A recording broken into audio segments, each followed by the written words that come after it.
What's up, YouTube? How the hell are you? It's your boy Big TK Gaming, and I'm back with another video. Do your boy is solid. Make sure you lift the smack of down on that subscribe button. Also, make sure you hit that like button, and while you're at it, hit that bell so you can be instantly notified when your boy brings the heat. Okay?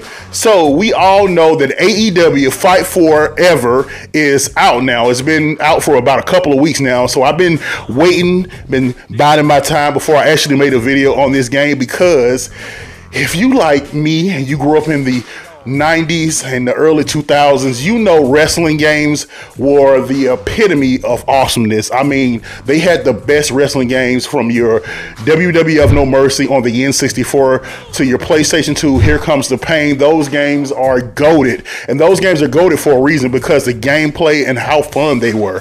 So AEW kind of, you know, put their hat in the mix, trying to take a crack at it, if you might, to see, you know, if they can actually have a pretty good wrestling game. And they, to me, it's a pretty good wrestling game. A lot of people are taking the crap on the game, saying it looks like it should be on the PlayStation 2 because of the graphics, and I appreciate good graphics, of course, but gameplay always will trump great graphics, okay? That's in my opinion. So, you know, but this game is definitely, is it worth picking up? I think if you're a wrestling fan and you grew up playing the games that I just mentioned, it's definitely worth picking up. Is it a little pricey? Meh. A lot of things that they did not add to this game. Now, hopefully, and you know, in the near future, we get a lot of patches, because the game is damn near, it's just glitch city right now, and a lot of wrestling games are, including the 2K games. I mean, look at 2K20. What the fuck? Oh shit!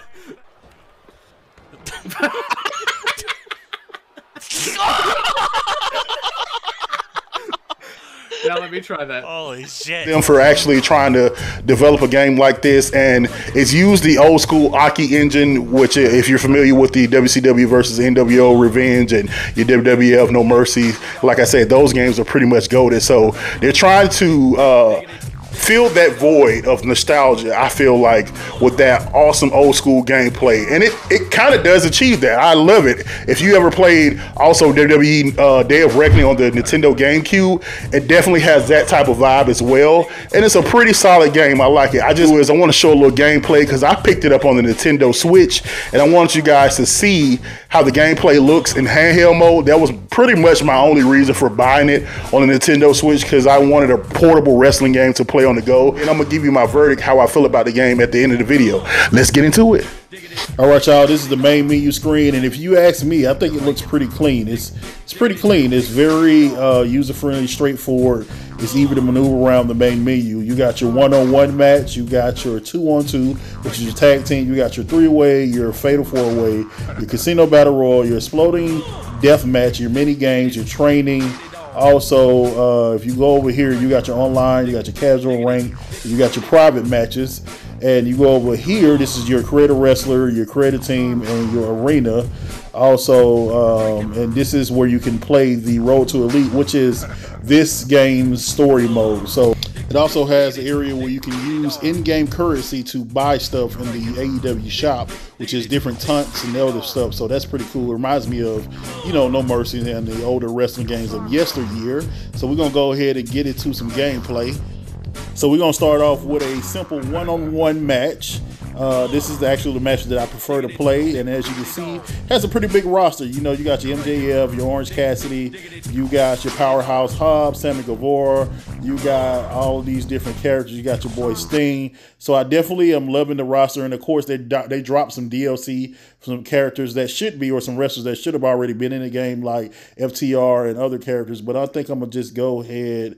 I'm gonna choose my boy CM Punk. A lot of people be hating on my boy CM Punk. And who are we facing? Trent Beretta. Okay, that's cool.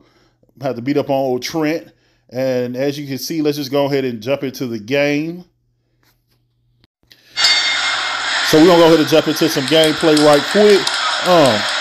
Stop playing with me, but I just bitch slapped the mess out of his ass. Hold up. Oh, wait a minute. See, I gotta get back used to the controllers, because I've been playing Xbox, and I picked this up, and I just want to get back into playing it. I only had it for like a week, been playing it, so there we go. It's pretty easy to learn how to play. It's very user friendly. And they kind of just walk you through with the tutorials. It can be annoying sometimes because it just pop up, but it can be pretty easy to pick up and play. Oh shit, I'm swinging the wrong way. See, I don't know if you guys caught that hiccup, but that's the one thing that the Switches have an issue with. It has these random hiccups during the gameplay, and it's not enough to take you out the game, but it's very noticeable. So hopefully they patch that. But man, as you guys can see, let me see if I can pick this chair up. There we go. How can you throw it? Let me see if I can hit his ass with it. Oh shit! Oh my God! Hold up, brother. Wait. But you gotta do me like that. You're embarrassing me. Hold up, y'all. But yeah, the game is pretty straightforward, easy to pick up and play. But like as you can see, it looks really good. You know, even in handheld mode. If they fix that patch of just the little, I don't know if it's a frame skip, and that's what it seems like. It's just a quick little hiccup, and it happens so quick and suddenly. But you can notice it though, because you know it's not as fluent when you're doing. See, just like that. See, right before I did the power slam, it had that hiccup. So I'm hoping that they fix that, man, because that can kind of take you out of it a little bit. Oh shit, that was a clean ass reversal. Y'all see how the camera angle changed? See how little stuff like that makes the game pretty fun to play. It is a great, when it comes to gameplay, it's pretty fun to play. Yeah, that's the one thing that is probably its best thing that it has going for itself. I love the mechanics in the reversal system. It's like for punches, I believe is the right bumper, and for grapples, it's the left bumper. But it definitely puts you in the mind of No Mercy. They even do the chest poking out thing like they did in No Mercy. But it's a mixture of just not just that game. It feels like Day of Reckoning. But let me go ahead and put the boy to sleep. With the go to sleep from CM Punk. And the way you do your specials is the heavy grapple and hit the joystick like you do in No Mercy and WCW versus NWO Revenge and even Def Jam. It has that same Aki engine and the same Aki mechanic. So you'll feel right at home with picking up and playing. And it was fun. It's fun. It's a fun wrestling game. I'm not going to cap. So I wanted to show you guys the entrances, even though they're short, and I guess that's by design. The cool thing about the entrances is that you can actually control the pyro and the camera. So if I hit these buttons, as you can see, I trigger the pyro and I trigger some other type of pyro. So each button does a different thing. You can control the camera angle and everything. So, I mean, that's pretty cool it kind of makes up for the short entrances. A lot of people complain about it. See, if I hit the pyro, you can see it going off on the other side. Also, I control the camera angle, but I think it kind of makes up for not having full entrances, which, I mean, we all kind of skip through the entrances anyway. It's cool for the first couple of times once you see it, but after that, we skip through them. But the gameplay, like I said, I can't stress enough how fun the gameplay. This is a death match, a barbed wire death match. So, as you can see, the ropes are made out of barbed wire and they're charged with electricity, which is an actual real match I think they actually had on AEW. I think it's a Japanese type of match. But I'm playing as Penta. I'm going against your boy John Mox. You get him. See that? So I like the fact that the environments are, you know, interactive. A lot of this stuff is interactive and it's pretty fun. So as you can see, the time clock is going down, and I'm gonna show you what happens once it runs out of time. So I just want to give y'all guys to show you what will happen once the time runs out on the barbed wire death match. And as you can see, it's a big ass explosion, which is pretty cool because it's the opposite what actually happened in the real AEW match. But you can actually find the actual finish that happened on AEW. It's a little Easter egg, but I thought that was pretty cool, man. This is a pretty fun match to play. I just wanted to show you guys what it's like playing it in handheld mode.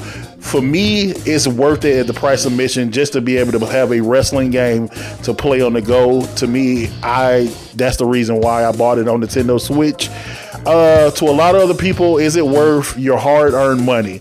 See, it's up in the air. It's a mixed bag because it is a good game with great wrestling gameplay. It definitely feels like those old school wrestling games from yesteryear, from your No Mercy up to your Here Comes the Pain to your Day of Reckoning. It has that Aki engine, which we all are familiar with. It definitely has some bonus things like some mini games.